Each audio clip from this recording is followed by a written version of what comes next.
MP Doncho has the floor for 5 minutes. Thank you, Madam Chair, and thank you very much to all the witnesses for being here today. It was a challenging testimony to hear, and I know this committee in particular hears a lot of very difficult topics and heartfelt stories and real traumas.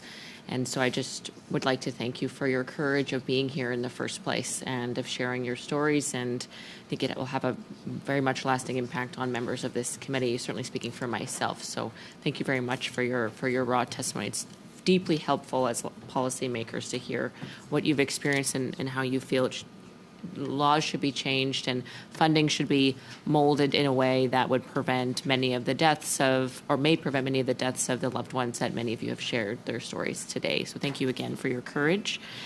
Miss Irons, I did want to ask you about one of in your opening comments, and I'm deeply sorry about the loss of your daughter. Thank you for sharing her story. You mentioned that her killer had not been physically violent, but had been otherwise violent, verbally using coercive control. Is that correct? And so was there anything that the law, where was the shortcomings in the legislation that could have provided some sort of roadblock? I mean, from what I understand of the way a lot of inter-partner violence laws are written, that you have to be physically violent to get an electronic monitoring bracelet, for example. Are there other shortcomings? And with your knowledge of the laws and RCMP officer, can you speak to where those holes are that the law could have better supported the protection of your daughter from this man? Well, one change has taken place, although it's not yet implemented, so that, for example, I mentioned my fear coming out of my policing career of getting my daughter a restraining order. Under Bill C-21, there is a new provision in the law that says if an abuser or harasser of a woman, or it could be a male in some cases, gets a restraining order, the chief firearms officer will be compelled by the court to do a search to see if that person has a license or any guns, and the guns will be immediately forfeited or turned in. The problem is, as I said, with public safety, they're still working on all these concurrent priorities, so women may think that piece has been implemented when, in fact, it's not yet in place. And the good part about that, the red flag laws under C-21 are for a very limited time. They're only for 30 days. They're emergency risk orders, so they're very short, whereas with a restraining order now, once it's implemented, it will be the gun license suspension and the revocation of the guns will be for the duration of the restraining order, which could be as much as 2 years. With my daughter, the only other thing, and as I mentioned, she was very reluctant to disclose the suicide threats. She finally did confide in me about one, and to my dying day, I will regret that I didn't overrule my daughter. But I told her we either had to call his parents or call the OPP. At that point, I'd just had it. And my daughter was terrified because she said he'll then get his guns seized, which would have happened. But he could apply to get them back. He can appeal to get them back after 30 days. And secondly, he could get an illegal gun anywhere else. But as I said in Public Safety Committee before, in the case of his legal guns that he owned, the law didn't have to make it easy for him to get those. Yes, thank you very much, Ms. Irons, and certainly Ms. Demoff actually and I worked on Bill C-21, and there was a lot of good discussion around those red and yellow flag laws. I appreciate your feedback on them. One aspect I did want to mention, it sounds like recently a bill passed called Bill S-205, and actually Ms. Tremblay came to committee about, I'll just let you get your piece in. Thank you. For the two of you, this question. S-205 recently passed in the House of Commons with quite a bit of support. But one issue of that bill that I found concerning was my bill I supported from a senator who initiated it, so it was a good effort there. But that bill was supposed to provide options to get electronic monitoring bracelets for all the sort of precursors to domestic violence that didn't include in addition to the physical violence, so things like intimidation, break-and-enters, things that judges don't necessarily think, oh, this is a precursor to domestic violence. Unfortunately, that was gutted from the bill at this committee, unfortunately, so it weakened the stretch of that bill. Do you feel that those precursors like intimidation, break-and-enters that those should be considered precursors to domestic violence in the eyes of a judge, and also that electronic monitoring devices should perhaps be put on when it's something like intimidation is found to be the offense. Perhaps Ms. Tremblay, and in brief, Ms. Irons. Tout à fait. Absolutely. Absolutely. Absolutely. And it's so unfortunate that that was withdrawn. Do you know, when we come here to speak to you and make suggestions, I understand that you need to discuss it amongst yourselves.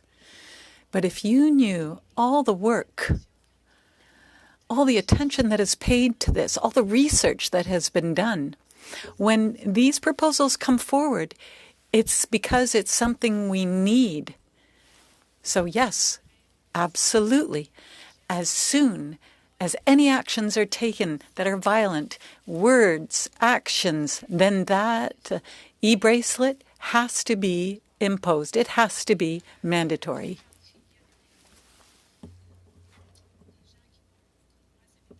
Do you know, these kinds of things happened to me. He knocked down my door.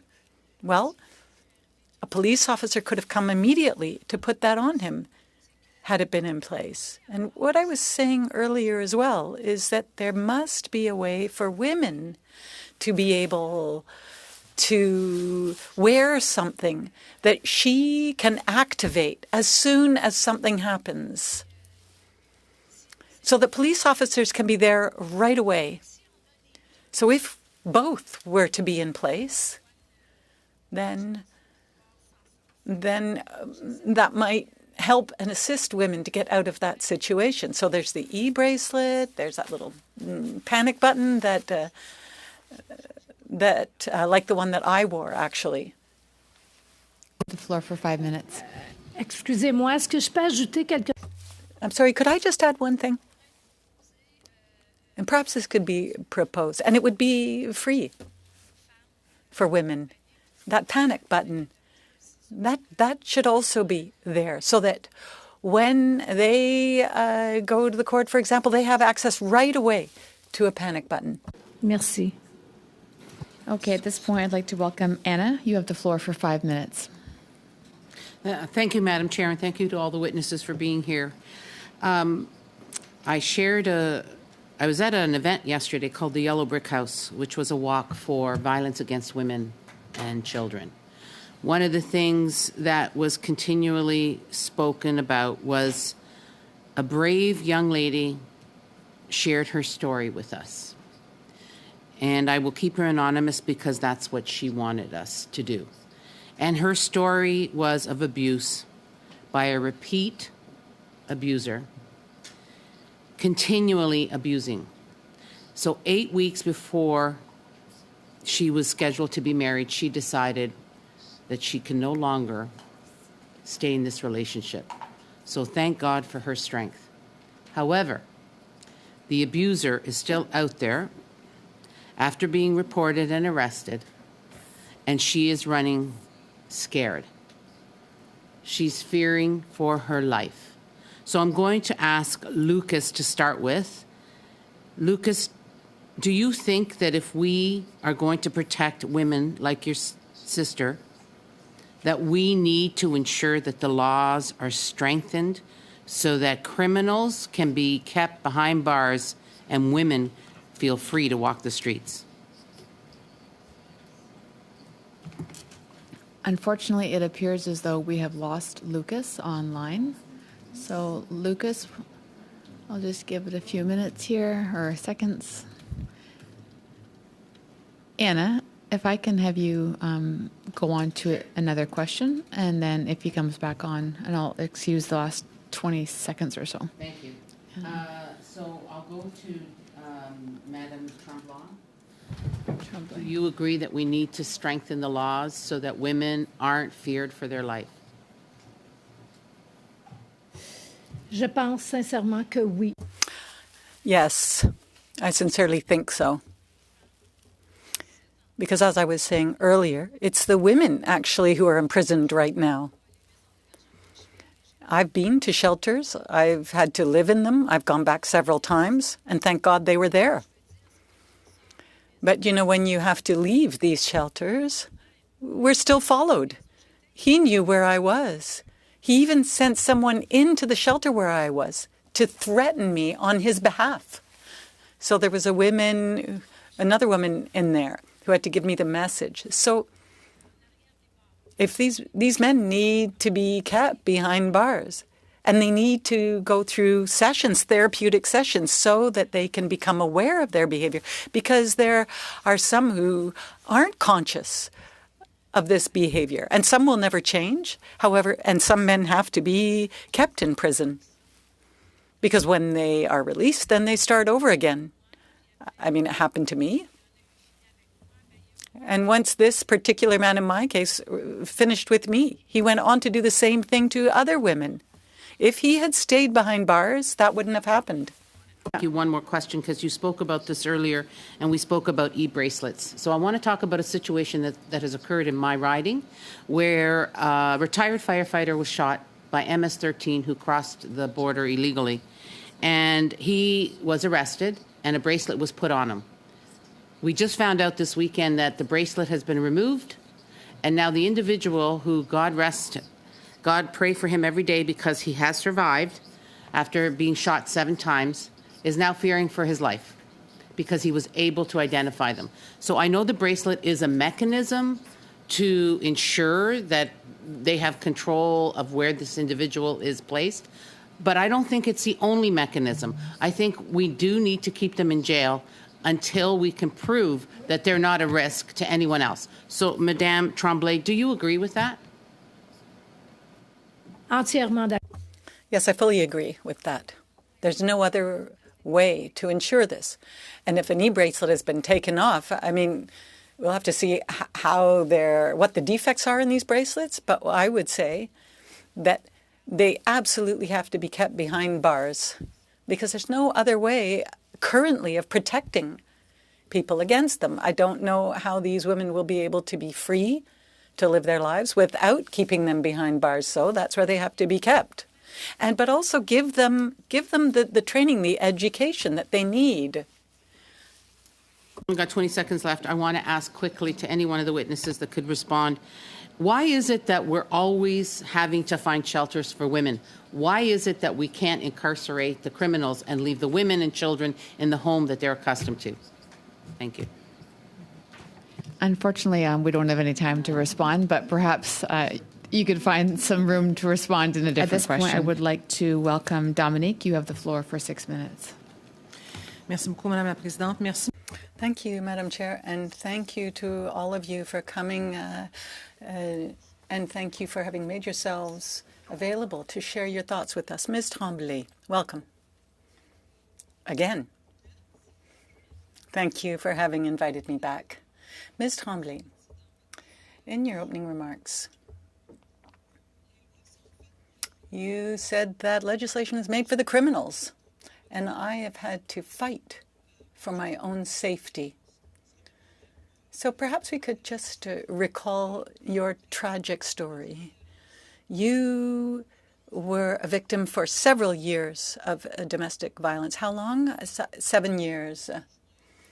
And was your spouse at any time at all on bail?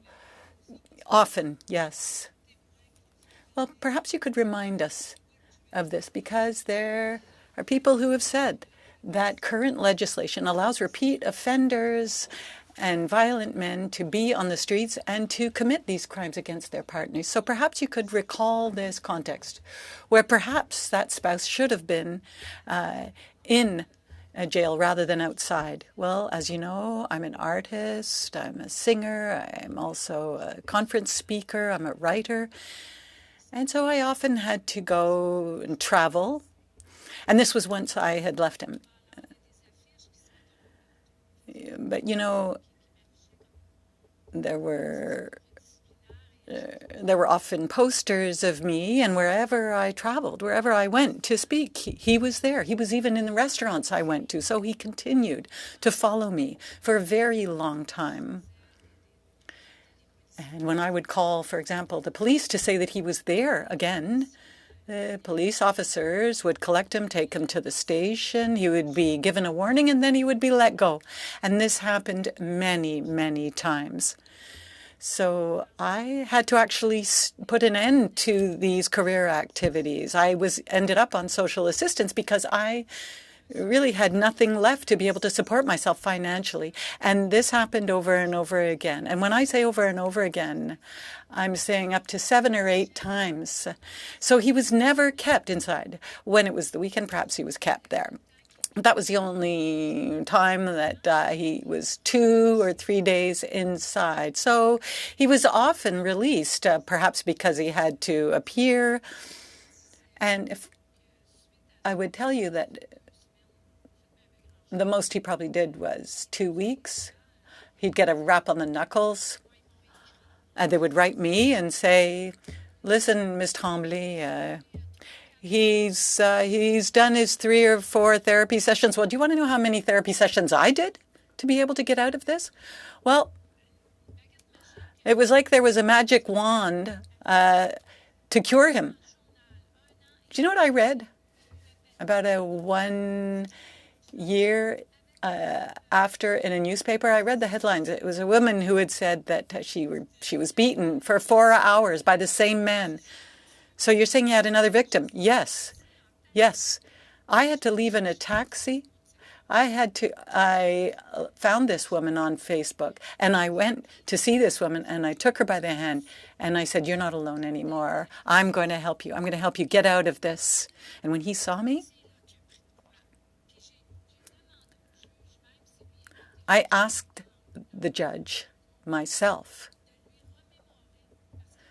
to recall past events because he said before the judge he'd never done any of this before. And for once a judge took my testimony into account. Thank you so much. I hope other colleagues of mine can ask you questions. Ms. Riendo, thank you so much for coming here today. We're so happy to see you. Now, you heard Ms. Tremblay's testimony, didn't you? That's not the first we've heard like that. Chiefs of police, there was a chief of police from Ontario who came here, I can't remember his name, who said the problem isn't the application of the law. The problem is the law itself. It's lax. It provides, it gives these light sentences to these guys. They get to go home. They get to go listen to the TV. And they are out on bail on ridiculous conditions. And I see people nodding there. I see you nodding your heads. So what do we need to change, Ms. Riendo? I'm sure you've heard stories like Ms. Tremblay's amongst the women you meet within your 46 shelters. Well, one of the things that has to happen is that every manifestation of violence has to be taken into account, any manifestation of control. And that's why we are urging that coercive control be criminalized. Because oftentimes police officers will say, well, I don't have the tools I need to be able to act. I realize things aren't working, but I can't use any tools. So if that coercive control could be taken into account as it is taken into account in Great Britain, then we could better punish the behavior that women are subject to. And there also could be better risk assessment of what they're experiencing. Much, MP Vieng. Next.